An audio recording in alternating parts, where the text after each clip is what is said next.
When I find myself in times of trouble, Mother Mary comes to me, speaking words of wisdom, let it be.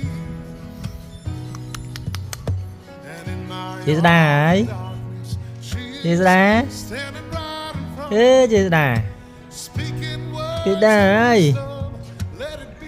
Ba ta chị Đà ấy Let it be. Let it chị Đà ấy be. Oh, let it be. Whisper cho mò wisdom, let it be. ui mà lượt đầy lượt trường mà đầy mà trường Broken heart nè lượt đầy lượt trường chẳng có living in the ê chị Đà there will be. ê chị Đà Let it be. rư rì mẹ ôi cái lap tinh nhù một lap từ bên nhủ Chance they will see. chị Đà ấy